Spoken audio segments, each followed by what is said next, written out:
Welcome to the mean and variance of a distribution. So we are going to use the PDFs and the integration method for these rather than the table method that we have used in the past. So as mentioned, we're going to use similar methods to when we did the table and we used the sum of. The sum of the xpx was how we calculated the mean, and the sum of the x squared px, and those methods, or x squared px minus the mean squared, gave us our variance. A reminder that our standard deviation is the square root of the variance as we get through those. And instead of doing the sum of that we've done with the past, the integral is a sum of. That's what it calculates. So we know with our integration, it allowed us to find the sum of the area underneath a curve. So that's what we're going to be replacing it with.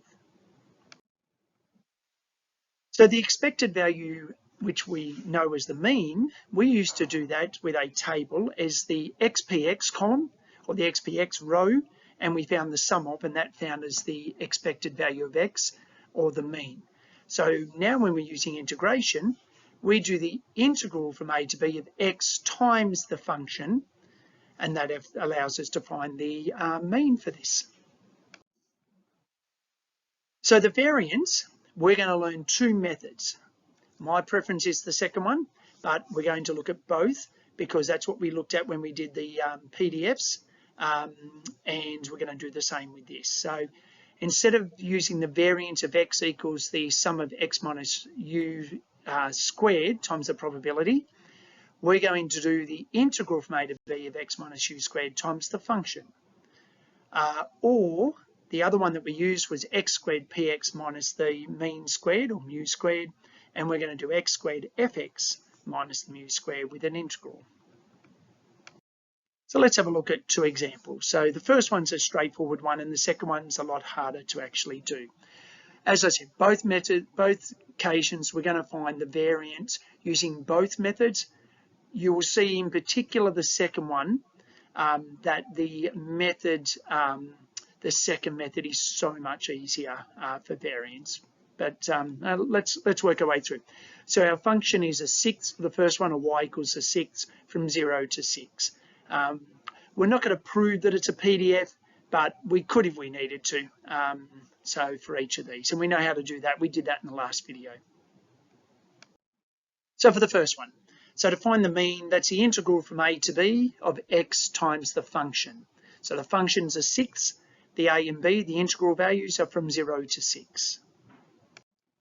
So it's a 0 to 6 of a sixth times x. So now you integrate a sixth x, which is a 12th x squared from 0 to 6, sub the 6 in minus subbing the 0 in.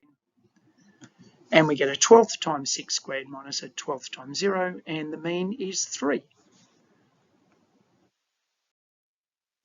So looking at both methods, so if we do the first method, which was x minus the mean squared times the function, so that's x minus the mean is 3, so x minus 3 all squared, that goes in brackets, times the function, which is a sixth. So if we integrate x minus 3 to the power of 2, you raise your power, use the reverse chain rule, so you get a 1/18th x minus 3 cubed between 6 and 0.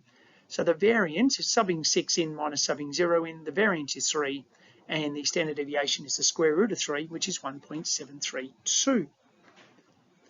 For the second one, the rule is x squared times the function. That's what you integrate, and then after you do that, you minus the mean squared. So the function was a sixth, so a sixth times that x squared gets you a 6x squared. Integrate that, and that gets you 1/18th x cubed between 0 and 6. Sub 6 and 0 in, so you get an 18th times 6 cubed, get that answer minus 3 squared, so minus the mean squared on the end, and you still get your variance of 3. And of course you should end up with the same answer and a standard deviation of 1.732. So for the second one, calculate the mean and standard deviation. So let's start with the mean. So the mean, remember, is the integral from a to b of x f of x. So we've got our f of x in this case is a 9th x squared. So it's x times f of x, so it's x times a 9th x squared.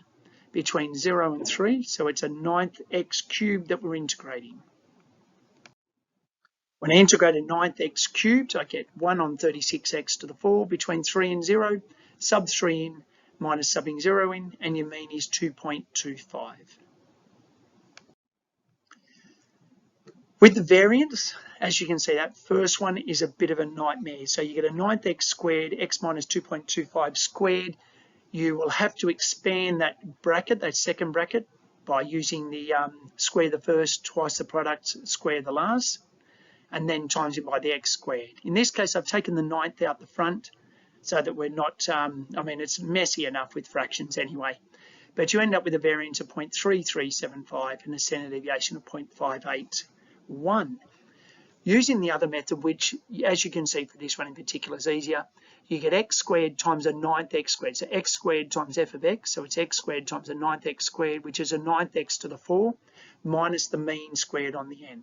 So integrating a 9th x to the 4 is 1/45th x to the 5, sub 3 in minus subbing 0 in, and you get 1/45th 3 to the 5 minus 2.25 squared, gives you that same variance and that same standard deviation. Thank you.